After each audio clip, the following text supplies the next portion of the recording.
Welcome to Fannie Bay Gaol. The earliest building in Fannie Bay Gaol was opened in 1883, and the 31 prisoners who had been held in a one-room lockup in Mitchell Street, Darwin, and their guards became the jail's first residents.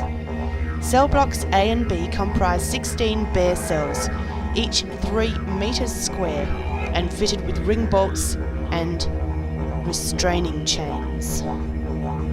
The infirmary was added in 1887, and although it was outside the jail's original perimeter fence, good conduct prisoners sometimes slept in this building when the cell blocks were full. Many corrugated iron and timber buildings have been erected only to be destroyed by termites, cyclones or war over the years. The first bombing raid on Darwin in February 1942, the prisoners were released and the military took control of all of the buildings.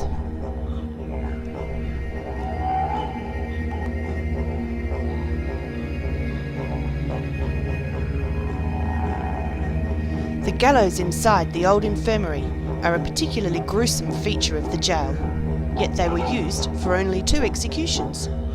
20-year-old Jerry Kochi and 19-year-old John Novotny were hanged in 1952 for the brutal murder of a taxi driver, George Grantham.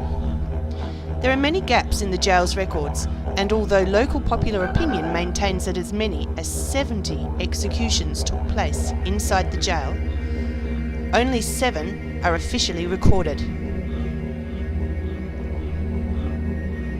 Before 1952, temporary gallows were erected in the prison yard, and, well, as they needed them, in full view of all the prison inmates. Most of them in those days probably were Aboriginal. However, many hangings took place on portable or makeshift gallows at the scene of the original crime.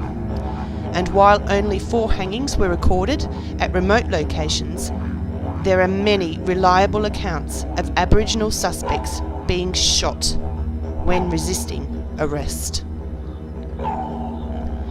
The jail suffered some damage during Cyclone Tracy in December 1974, and by 1979 it had become so intolerably overcrowded and run down that it was closed, and the prisoners transferred to new facilities at Berrima or Gunpoint.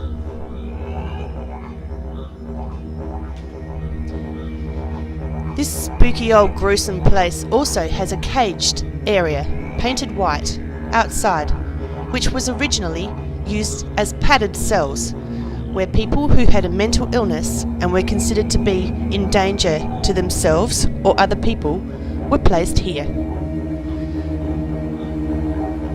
Looks like a cage at the zoo to me. I'm pretty sure that's how it felt.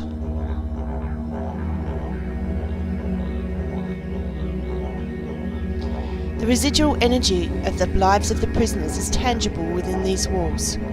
As you walk around in the heat and the humidity and in the comfort of your 20th century life, can you imagine being a prisoner here in the late 1800s, early 1900s of Australian Northern Territory history?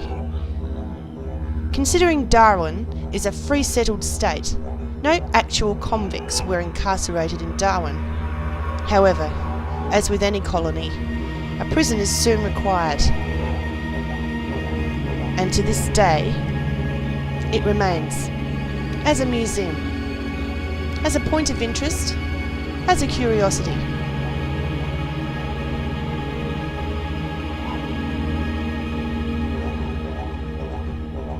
An important reminder of the incarceration and the cruelty of the early colonies. I hope you enjoyed the tour. Thanks for watching.